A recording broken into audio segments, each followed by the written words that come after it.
حدث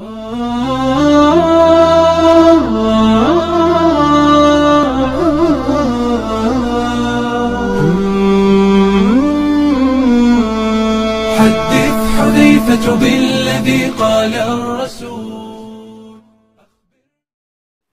نحمده ونصلي على رسوله الكريم. أما بعد فأعوذ بالله من الشيطان الرجيم.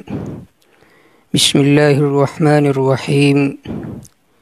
يسألونك عن الساعة أيان مرساها فيما أنت من ذكراها إلى ربك منتهاها.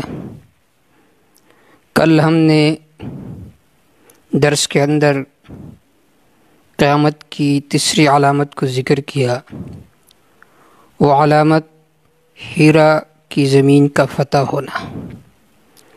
آج کے درس میں ہم چوتھی نشانی کو ذکر کریں گے۔ علامات صغریٰ میں سے چوتھی نشانی قیامت کے علامات میں سے وہ ہے فتح بیت المقدس، فلسطین کی زمین کا فتح ہونا۔ احادیث میں اس کی پیشنگوئی موجود ہے، اور بیت المقدس 15 ہجری میں فتح ہوا تھا۔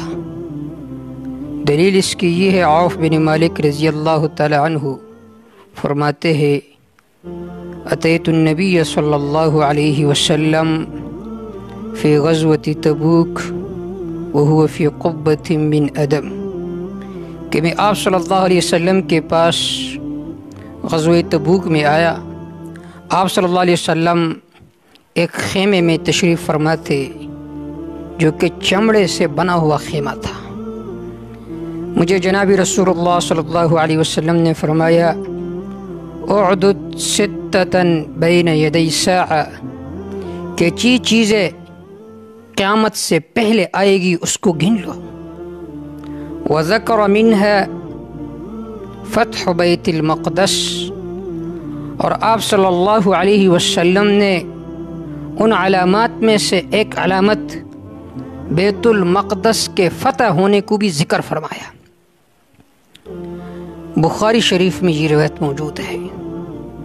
دوسری دلیل یہ ہے، معاذ بن جبل رضی اللہ تعالی عنہ فرماتے ہیں، امام ابن حنبل رحمہ اللہ نے اپنی مسند میں اس روایت کو نقل کیا ہے کہ آپ صلی اللہ علیہ وسلم نے فرمایا، ستۃ من اشراط الساعہ، قیامت کے 6 علامات ہے۔ وذکر منها فتح بیت المقدس، اور ان میں سے آپ صلی اللہ علیہ وسلم نے بیت المقدس کے فتح کو بھی ذکر فرمایا۔ جب بیت المقدس فتح ہوگی تو یہ بھی قیامت کے علامات میں سے ایک علامت ہے۔ اسی طرح عبداللہ بن حوالہ رضی اللہ تعالیٰ عنہ کی روایت ہے، وہ فرماتے ہیں، وضع النبی صلی اللہ علیہ وسلم یدہ علی رأسی او ہامتی، آپ صلی اللہ علیہ وسلم نے میرے سر پر یا میری کھوپڑی پر ہاتھ رکھا اور فرمایا، یا عبداللہ اذا رأیت الخلافة قد نزلت الارض المقدس فقد دنت الزلازل والبلايا والأمور العظام وساعة يومئذ أقرب إلى الناس من يد هذه إلى رأسك۔ آپ صلی اللہ علیہ وسلم نے ارشاد فرمایا، اے عبداللہ، اذا رأيت الخلافة قد نزلت الارض المقدس، جب آپ دیکھیں کہ خلافت کا نظام فلسطین میں آ جائے گا تو فقد دنت الزلازل والبلايا، اس وقت زمین میں زلزلے آئیں گے، مصیبتیں آئے گی، والامور العظام، بڑے بڑے کام ہوں گے، وساعة يومئذ اقرب الى الناس من يد هذه الى رأسك، اس دن قیامت اتنا قریب ہوگا جس طرح یہ میرا ہاتھ آپ کے سر کے قریب ہے۔ امام ابن حنبل رحمہ اللہ نے اپنی مسند میں اس روایت کو نقل کیا ہے۔ تو ان روایت سے معلوم ہوا کہ علامات صغریٰ میں سے ایک علامت بیت المقدس کا فتح ہونا ہے، اور ایک مرتبہ بیت المقدس فتح ہو چکا تھا 15 ہجری میں حضرت امیر المؤمنین عمر فاروق رضی اللہ تعالی عنہ کے زمانے خلافت میں۔ اس کا مختصر واقعہ یہ ہے، ابو عبیدہ بن الجراح رضی اللہ تعالی عنہ دمشق میں مصروف جہاد تھے۔ جب وہاں سے فارغ ہوئے اور ابو عبیدہ ابن جراح رضی اللہ تعالی عنہ بیت المقدس کے طرف روانہ ہوئے، اور وہاں پر بیت المقدس میں جو عیسائی تھے انہوں نے ابو عبیدہ ابن جراح رضی اللہ تعالی عنہ نے ان کا محاصرہ کیا، ان کو مجبور کیا صلح کرنے پر۔ انہوں نے کہا ہم صلح کے لیے تیار ہو گئے ہیں، لیکن تمہارا امیر المؤمنین حضرت فاروق اعظم رضی اللہ تعالی عنہ یہاں پر تشریف لائے گا، ہم سب کچھ آپ کی طرف حوالہ کریں گے۔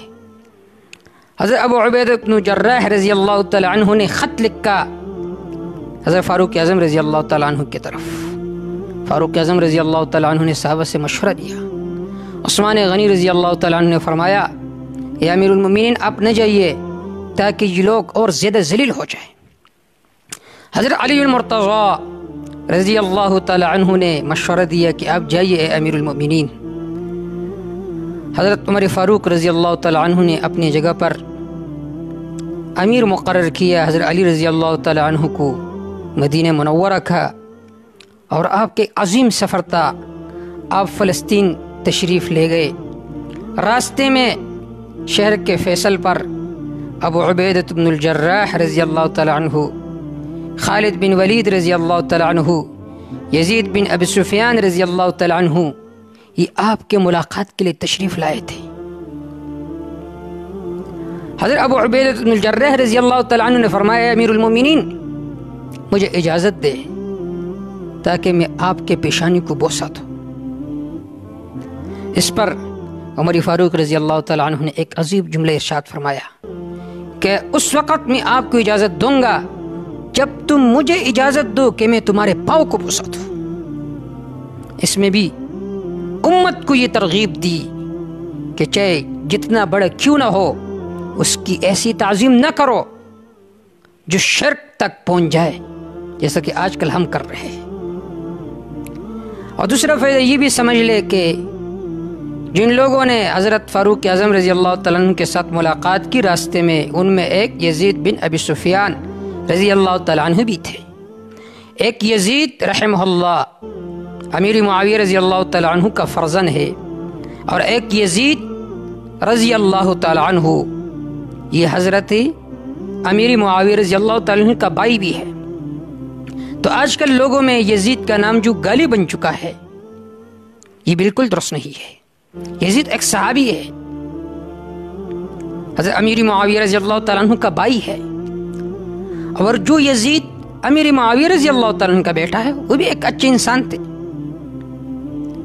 اصل میں ہمارے لوگ جو متاثر ہو چکے ہیں یہ روافظ کے تاریخ سے متاثر ہو چکے ہیں۔ روافظ نے لکھا ہے کہ یزید پر لعن طعن کرنا چاہیے، یزید فحاش انسان تھا، تو ہمارے اہل سنت والجماعت بھی اس سے متاثر ہو گئے۔ ایسا نہیں ہے۔ دیکھو یزید ایک بادشاہ تھے، لہو حسنات و سیئات، بادشاہ سے اچھی باتیں بھی صادر ہو جاتی ہے، بری باتیں بھی، لیکن قتل حسین میں یزید کا ہاتھ نہیں تھا۔ حسین رضی اللہ تعالیٰ عنہ کو تو قتل ان روافظ نے خود کیا تھا۔ تو انہی لوگوں میں سے ایک یزید بن معاویہ رضی اللہ تعالیٰ عنہ بھی تھے۔ آپ رضی اللہ تعالیٰ عنہ مسجد اقصی تشریف لائے، پھر صلح ہو گئی ہے، اور نصارہ کو آپ نے روم کی طرف جلاوطن کی کہ تم روم جاؤ۔ حضرت فاروق اعظم رضی اللہ تعالیٰ عنہ داؤدی محرابی میں آپ نے نماز پڑھائی صبح کی، پہلی رکعت میں سورۃ الصاد پڑھایا اور دوسری رکعت میں سورۃ بنی اسرائیل۔ تو قیامت کے علامات میں سے ایک علامت فتح بیت المقدس، بیت المقدس کا فتح ہونا بھی ہے۔ اللہ سے دعا ہے کہ اللہ پھر یہ نظارہ لائے تاکہ ہمارے آنکھ یہ نظارہ دیکھے بیت المقدس کے فتح ہونے کو، اور اسرائیل کے تسلط سے اللہ رب العزت اس عظیم مرکز کو بچائے۔